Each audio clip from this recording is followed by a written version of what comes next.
So in this video, we're going to be calculating the surface area of a rectangular prism. A rectangular prism is like a cardboard box. Now, what is the surface area? It's very similar to area that you've already learned. It's just we're dealing with a three-dimensional shape. So what we have to do for surface area is calculate the area of each side of the shape and add them all together. So here we have our rectangular prism. It's given us a few of the dimensions. So we know the length of the rectangular prism, we know the height, we know the width.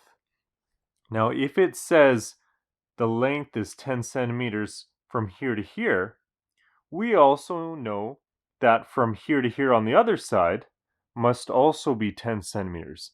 And that's often why you only just see a few numbers, because they can be double counted. So if this is 4 centimeters, I know that this is also going to be 4 centimeters. And I know this is also going to be 4 centimeters. You can also take this rectangular prism and put it as a net. Again, that's just like you're taking a cardboard box, taking it apart and flattening it. And here we have the equivalent net with the dimensions written in. And now, because we have it flattened, it's easier to see how we can start calculating the area, because I have a rectangle here, I have a rectangle here, another rectangle. In total, I have 6 sides or 6 rectangles, and we know how to find the area of a rectangle. So if we can find the area of each one and add them all together, then we have the surface area of the entire 3D shape. Now, sometimes when you're dealing with surface area, you'll get these fancy formulas where you just plug in the length, width, and height, and you get a final answer. But it's actually a good idea to get used to calculating surface area based on calculating the area of each side and adding them up. Because when you get a really difficult shape, there might not be a special formula that just magically tells you the answer. But if you know how to calculate the area of each side, that will allow you to solve it. So here we have our rectangular prism. The first thing I notice is the front of the prism, which is a rectangle, it's a 6 by 10 rectangle, is identical to the rectangle in the back.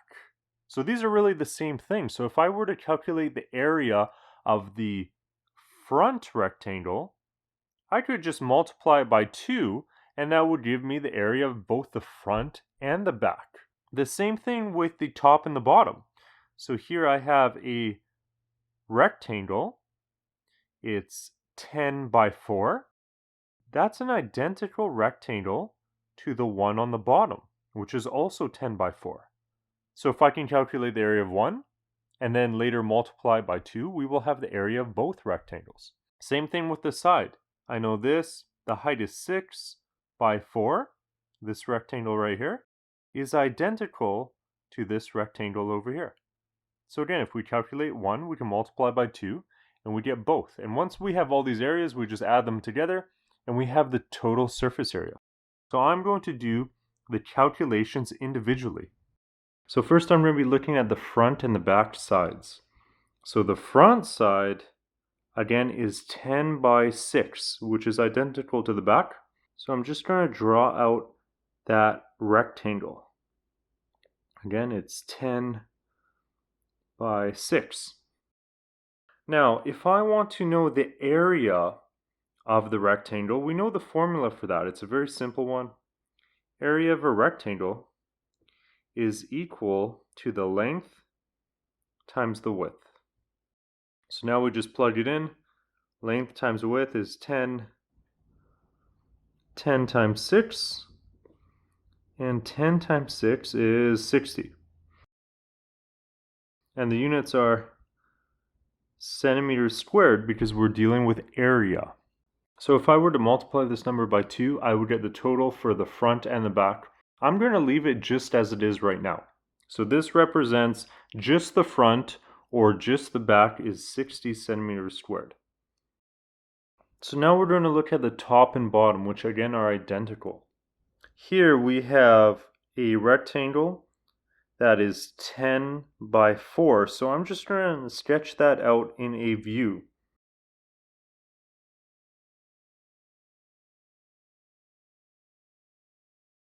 So 10 by 4, again, we want to find the area of this.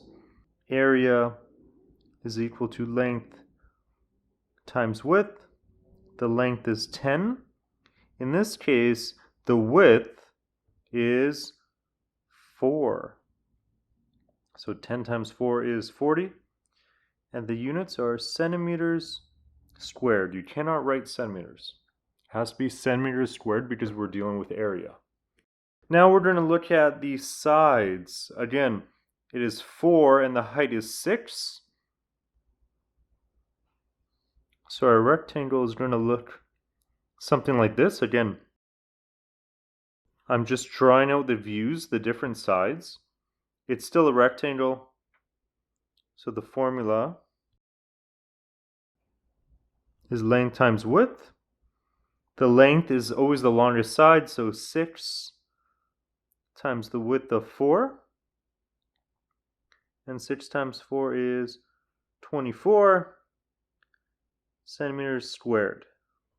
Now again, this is just the area of each side. Surface area is adding up all the sides together to give the total surface area. So I have the surface area is equal to the front side plus the back side plus the top side plus the bottom side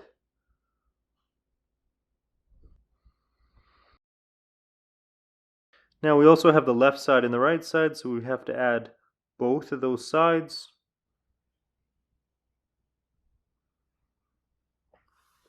And now we just have to fill these in. So the front side we said was 60 centimeters squared. The back is also 60 centimeters squared because it's identical to the front. The top is 40 centimeters squared. The bottom is also 40 centimeters squared. The left side we said was 24. And the right side is also 24. And when we add that all together, the total surface area is 248 centimeters squared. Again, surface area is like area. You need to have whatever the unit is squared. So this is how you calculate the surface area of a rectangular prism. There is a slightly different way where you can show your calculations. So in the first way I showed you you could find the surface area just by adding up the area of each side of the rectangular prism. Here it's going to be very similar. We have our surface area. Instead of adding every single side, we're going to recognize that some are identical. So because the front and the back are identical, instead of going, oh, the front is 60 plus another 60 for the back, we're just going to take the front and multiply it by 2. So we're going to say, okay, 2 times the number for the front slash the back, because there's 2 of them, plus 2 times the top or bottom, plus 2 times the sides. Now we just put in our numbers. 2 times 60 plus 2 times the top and bottom was 40 plus 2 times the side, which was 24. And when you do these calculations, you will get the exact same number, 248 centimeters squared.